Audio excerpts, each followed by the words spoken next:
Togo, un rapport qui fait s'agiter le gouvernement dans tous les sens. Pour sa crédibilité, la Cour des comptes doit réagir. Publié le 1er mars 2023 par Miadjo. Trop d'Africains que les circonstances ont mis aux commandes n'ont été ni assez dévoués à l'intérêt général ni assez compétents. Ils n'ont pas assez donné d'eux-mêmes ni surtout fait preuve de la nécessaire austérité. Ils se sont servis avant de servir l'État et ils ont oublié le peuple dont ils sont issus. C'est quelques phrases tirées de l'avant-propos du livre Ce que je crois, première partie, du journaliste tunisien, ancien PDG de Jeune Afrique, Béchir Benyamed, décédé le 3 mai 2021, furent écrites en 1989, donc depuis 34 ans. Ces lignes qui rappellent le drame du continent africain pourraient avoir été écrites il y a quelques jours, tant elles retracent textuellement les échecs actuels d'une grande partie des dirigeants africains dans la construction des États, et partant, du bonheur de leur peuple après le départ du colonisateur.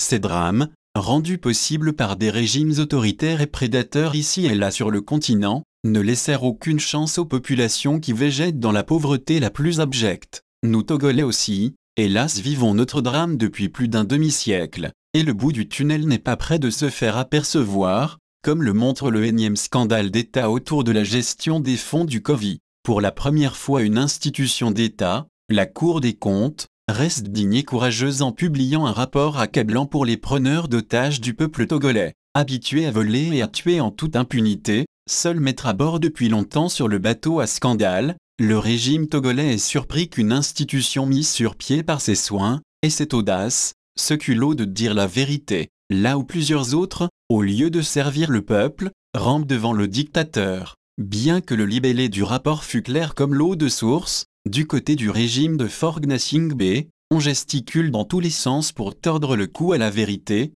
on cherche à cacher le soleil par la main. Comme tout régime de dictature qui se respecte, allergique à toute contradiction, on cherche à prouver l'improuvable, même s'il faut pour cela se rendre ridicule. Pourtant, en levant un coin du voile sur le rapport de la Cour des comptes, on remarquera que si nous étions dans un pays normal, où les dirigeants respectent leurs compatriotes, la suite du travail devrait revenir à la justice, et non nos gesticulations désordonnées des uns et des autres au sein du gouvernement. Des achats sans lettre de commande, dans un ministère, une seule personne signe la commande en lieu ou place de 2 ou 3 personnes, des prestataires ne disposant pas de carte d'opérateur économique, des dépenses sans pièces justificatives, des achats sans bon de commande, des livraisons sans procès verbal de réception, des factures non certifiées, des gratifications payées sans base juridique, des marchés passés sans description technique du produit, des transferts noviciés à des personnes non qualifiées et le non-reversement du reliquat des transferts dans les caisses de l'État, etc.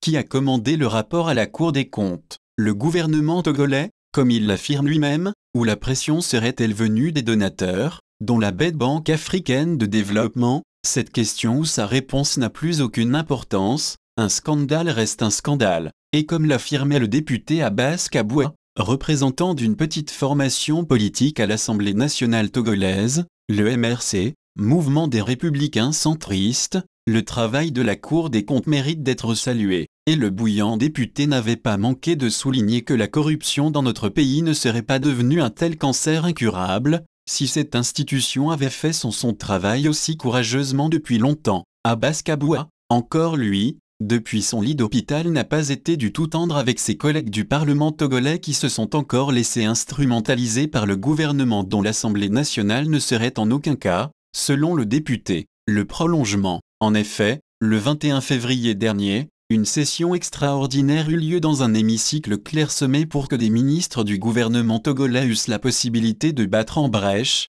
par des arguments fantaisistes, le rapport de la Cour des comptes. Décidément, ce rapport aura été à l'origine des nuits sans sommeil chez Faure Gnassingbé et ses amis. Pour le député Abbas Kaboua, ce serait tout simplement ridicule que des supposés représentants du peuple se laissent ainsi utiliser au détriment des intérêts de ce peuple. Depuis que la Cour des comptes a publié son rapport de 86 pages qui retrace des anomalies et irrégularités pour une somme totale de 39 357 949 757 FCFA, c'est l'indignation et la consternation totale au Togo et dans la diaspora. Les Togolais sont certes habitués aux scandales de toutes sortes qui jalonnent le règne des Gnassingbé depuis plus d'un demi-siècle, mais que ceux qui prétendent diriger aux destinées de notre pays continue à avoir ce degré de négation du peuple pour se livrer aussi honteusement à de tels détournements de fonds à ciel ouvert, dépasse tout entendement. Maintenant que faire? Le révoltant rapport est là devant tout le monde. Nous eûmes droit à quelques déclarations de colère et d'indignation ici et là, mais la colère et l'indignation seules ne suffisent pas. Aucune opposition organisée sérieuse digne de ce nom,